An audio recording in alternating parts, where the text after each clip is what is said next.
hello everyone, it's Kerry Griffiths, a divorce financial planner, Willow Brook Lifestyle Financial Planning. Back with you today with another guest. I am so delighted. We've got Meirion along with me. She's the founder of the Homemover Specialists, and I've invited her along because during divorce, one of the most traumatic parts of your life, just to add to the delight of that period, it's often that you're going to be moving home as well. So another massive stressful event during that period of your life. So Meirion is an absolute specialist. Her company offers all sorts of support for women going through this. And I'll let her tell you a little bit more about that. But she's going to give us some really useful high-level tips about what you can do in that period when you're moving to the point where you might be putting your house up for sale. So I thought that would be really useful for a lot of women in this situation. So thank you, Meirion. Thank you for joining us today. And yeah, do you want to tell us a little bit more about you and your company? And we'll start there. Sure. So, I mean, everybody knows that moving house is really stressful. I mean, most people find it really stressful. And I believe that it's actually normally the circumstances behind the move, as well as the move itself, which makes it even more stressful. And I just don't believe that moving should be as stressful as it often becomes. And this is often because you're juggling it with other things, whether you're, obviously going through a separation, or whether you're moving house because you're upsizing or downsizing, or you've got children, or whatever it is. So what we do is we work very closely with the person who's moving to really alleviate that stress, whether it's time, whether it's hassle, whether it's lack of knowledge, whether it's lack of confidence. Because bearing in mind, the last time you probably bought a house, there were two of you doing it together, and it was a really exciting adventure. That's so true. This one is a new positive start, potentially, but that might sometimes get lost with all the stress that a move like this brings. So that's where we are. So very much we're sort of balancing a lot of very practical support with emotional support. So it's like having a surrogate friend who you can phone with what as often as you like, and ask the same questions as time after time after time, because we'll never get bored so in that respect, because this is what we do. And you'll know the answer, yeah.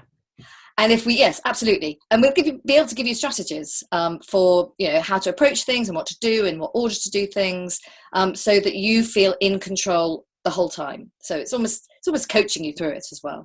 Amazing. What a valuable service. And I know there are so many people on top of everything else that you're juggling that this is just quite overwhelming. I love your perspective as well, that thought.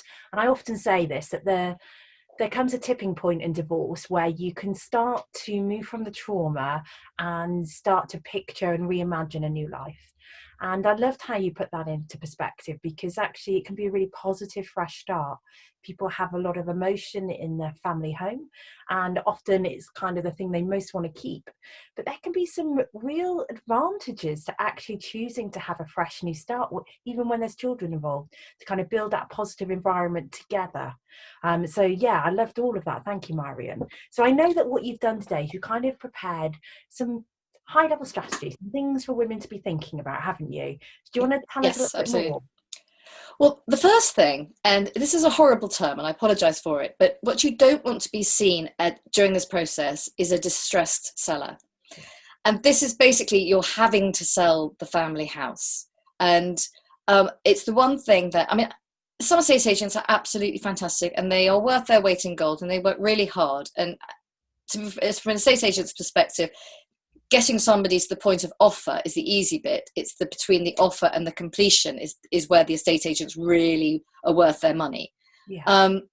But when you're talking to estate agents and you're getting valuations, all the rest of it, if you are vulnerable and if you are lacking in self-confidence and all the rest of it, inevitably the estate agent knows that they are going to be able to persuade you to take a lower offer if an offer comes through, which means that they don't have to work so hard. So if you can imagine you're selling a house, I always use round numbers for this because it's just easier. Let's say your house is on the market for £1 million, nice round number, and they're on 1% commission. So if they sell their house for £1 million, they're going to get £10,000, which they didn't have before. Whereas if they sell the house for £900,000, they get £9,000 they didn't have before. Now the difference to them is only £1,000, which, to be honest, is not a huge amount of money. but to you, the difference is £100,000, Yeah. which is a lot of money. So you just have to be really clever about the negotiating and the and positioning yourself so that you're in the right place, in a strong place for the whole of that negotiation money thing. And not to generalize, but when you're feeling vulnerable, it is much easier to be led down a path that you're not necessarily particularly happy with, because you've got nobody else to discuss it with. I mean, you can't discuss it with your partner necessarily, because that's, that might not be possible. Or if you do discuss it with your partner, then, again, that might not be a very nice conversation. So you need to have all the confidence in yourself and know what to say when these things come up. So an example of this happened literally just before lockdown. And we had a house on the market for £1 million, actually, offers in excess of. And the first offer came through the day of lockdown at 895. So it's a long way below. So immediately we said no to that. But when the next offer comes in at 925, you go, oh, well, maybe this is where the marketplace is now, and I'm not so confident, But then what we did was we went back to the estate agent to say, okay, so who's viewing the house? Are you showing the house to people who are only got £1 million to spend? Or are you showing people the house who've got £1.2 million to spend? Because that then shows you where the negotiating is going to go. And actually, it turned out that every single person was at £1 million or less. And so I said, no, I want you to now email out to everybody above £1 million. Yeah. And we've ended up actually the final offers come through at 985. So, which is fantastic. Now that's where I thought it should be. You always have to accept that, if you put the property on the market at a certain price, you have to have a realistic expectation about what you're going to get from it, and an agreement of what you're going to take. So keep your expectations real. But the reason that they managed to get the offer up from, it wasn't the same person, but from 895 up to 985 was simply because they had somebody that they trusted, that they could talk to about it, who had strategies to go back to the estate agent and talk to the estate agent properly about what was going on in the marketplace and what was realistic and why we were at the place that we were. That makes sense. So yeah, so if you go in on your own as a distressed seller, then they are just going to push for a quick sale for all kinds of reasons. And if you're in that position, I suppose, if you are a woman in that position, it's about being forearmed, isn't it? So yes, absolutely. You might almost need to fake this a little bit. So if they aren't going to work with somebody like yourself, Meirion, they might need to just fake it in terms of, okay, I need to not show them all my cards. Yeah, I can tell them I'm getting divorced, but I don't need to let them know that there's any timescales, there's any financial concerns about this. You need to be in the position of power. Yeah, absolutely. I mean, what I say to them is don't tell the whole truth all the time. So for example, one lady we worked for, when the estate agent came around, she was talking to them, she said, I am going to move at some point because I want a positive start to my life going forward. Yes. We're going to put the house on the market now, and if we get the right price, then now is the time to move, and if we don't, then we won't. And that is what she said absolutely up until the last minute, when actually she sort of laughed and said, actually, I just really had to sell the house. I mean, she wasn't in that position at all. But she had the strength of purpose to back it up the whole time. And that's absolutely possible. And in fact, just sort of almost pretend to be somebody else. When we're just talking to people and they're not able to use us, and we say, imagine having two hats on, have your actress hat on, and this is how I am for the outside world, and then I can go back and be me afterwards. But also research the market, know what's going on in the marketplace, know what else is being sold in your road. Don't be realistic about what you're looking for. Is always where we start. Yeah. Lovely. That was really, really useful. What's your next top tip? Well, the next top tip is if you've got children. Now, children and moving house, whether you're moving house as a family or whether you're moving house on your own, it's a real upheaval for the kids. Now, if the kids are already going to have been going through the separation, there's going to be a lot of angst there anyway. And so what I always suggest is that with a house move like this, if you can, only get them to share with them as much as possible, but only share the good stuff. Okay. Yeah. So for example, yes, we are going to take everything that you love from this house with us to your new house, and make sure that they know. And it sounds really silly because you know that you're going to try and replicate their bedroom when you get to the next house.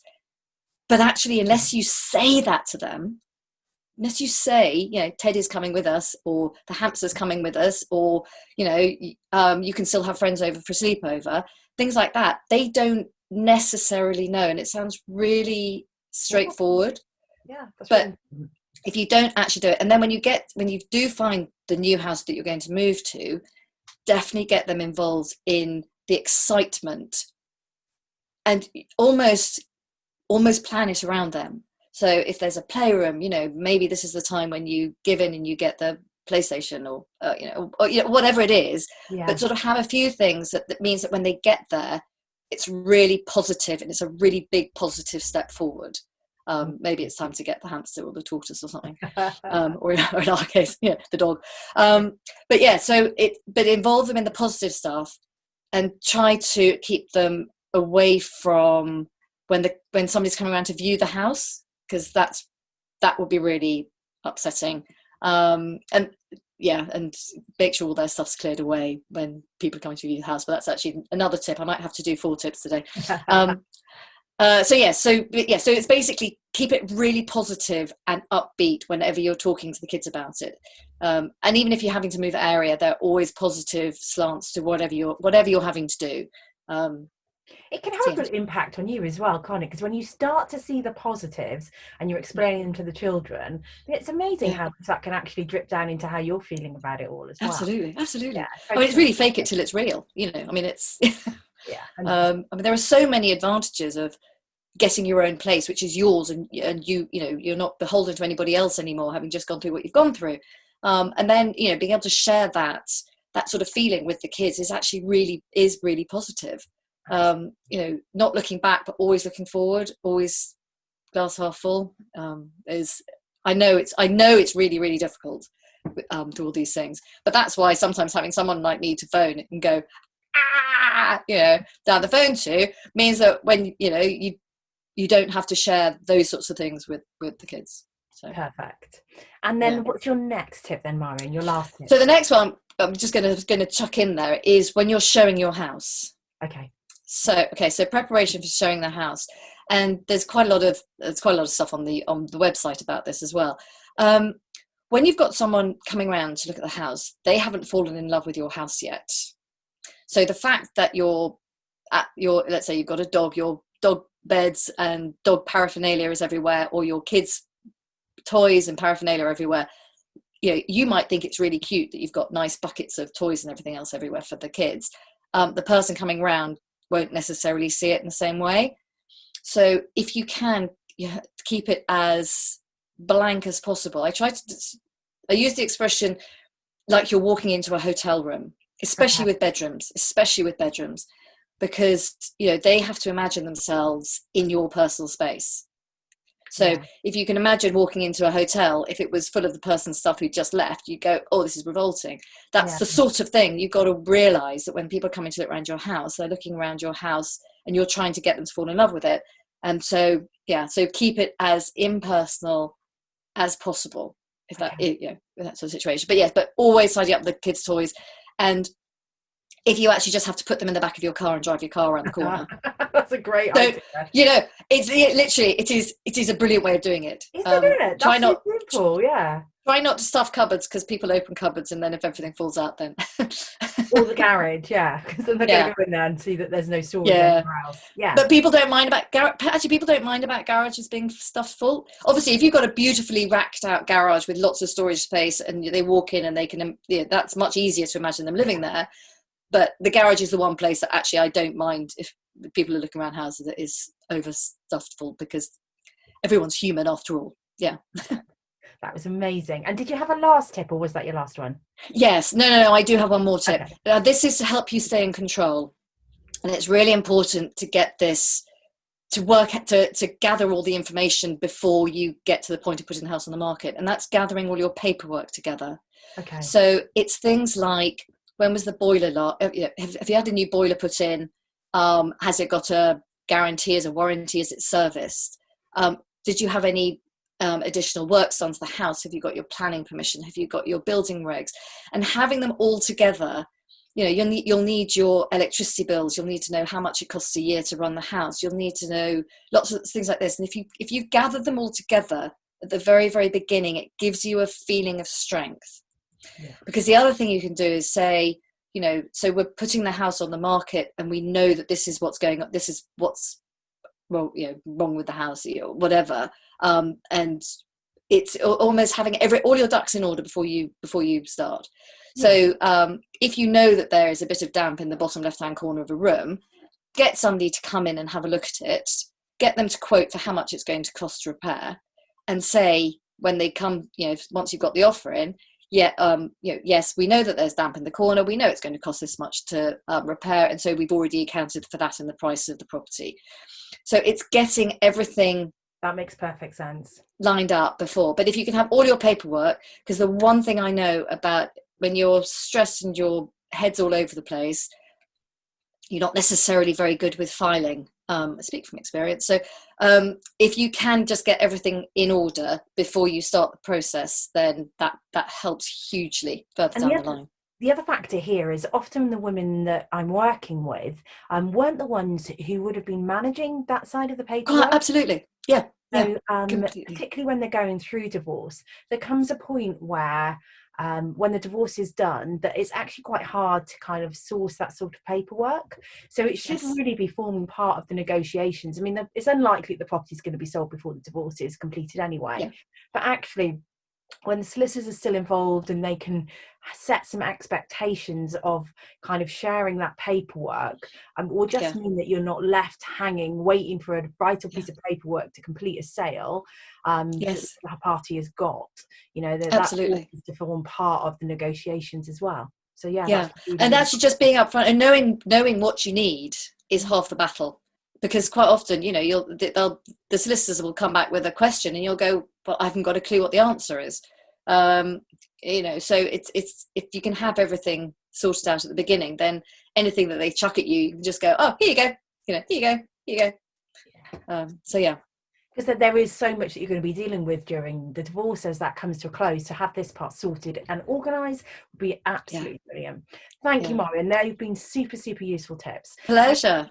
I know that you do have a wealth of information on your website, so I'm going to drop the link to that in the description below, along with the other links as well, so that people can get in touch with you, Meirion, if they want to know more about what you do, and then if they need your help, which I can tell is just going to be completely invaluable. So thank you. You've been a brilliant guest today. Much appreciated. My pleasure. Thank you very much, Kerry.